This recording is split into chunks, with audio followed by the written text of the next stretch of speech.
on va étudier dans cette expérience le déphasage entre la tension délivrée par un générateur de tension sinusoïdale et la tension aux bornes d'un dipôle résistor dans un circuit RLC forcé.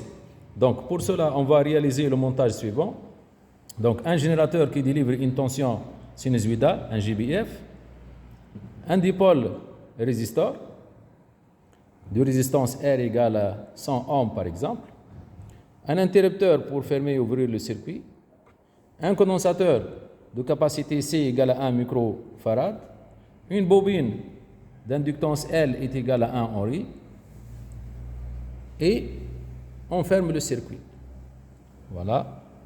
Donc ça, c'est un circuit série R, donc L, C et le générateur. Par la suite, on va visualiser la tension aux bornes générateurs sur un oscilloscope numérique. Donc on va prendre la borne commune donc entre le générateur et le dipôle résistor. Donc ça, c'est la borne commune. Voilà. La borne commune.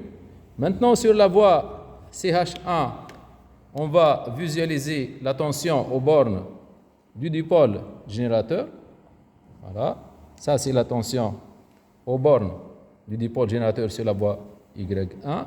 Et sur la voie CH2, on va visualiser la tension aux bornes du dipôle résistor. Voilà. Donc ça, c'est notre montage. Maintenant, on va passer, si vous voulez, à la variation de la fréquence N. On ferme maintenant le circuit. Voilà. Donc, on observe la tension aux bornes du générateur et la tension aux bornes du dipôle résistor. Cette tension, c'est la tension aux bornes du dipôle résistor et cette tension, c'est la tension aux bornes du dipôle générateur.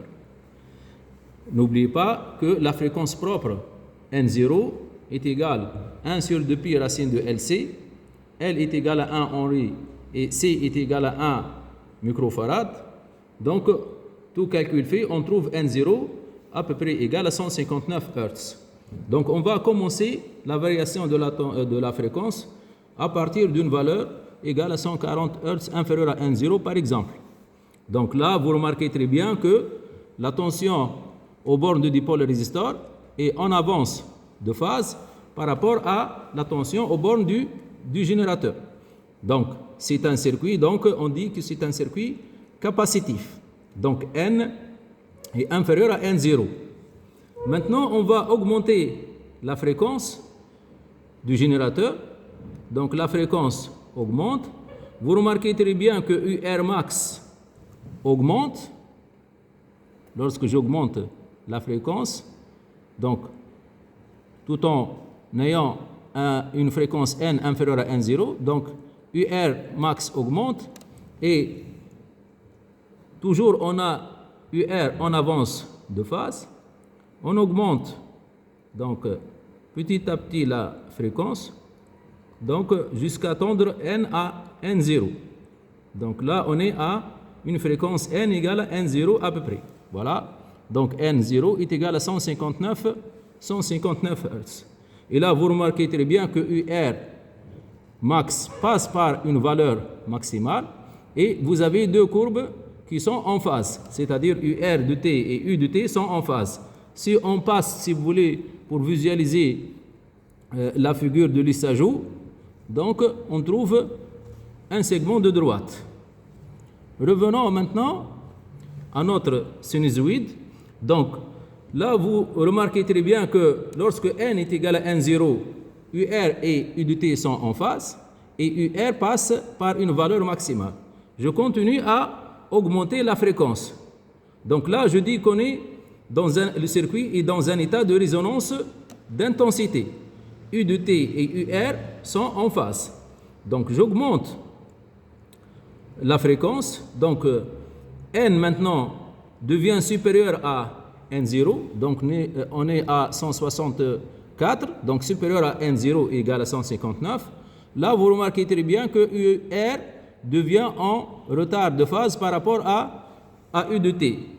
Et le circuit, il dit un circuit inductif. Donc, je continue à augmenter. Vous remarquez très bien aussi que UR max diminue lorsque je continue à augmenter la fréquence, tout en ayant une valeur n supérieure à n0.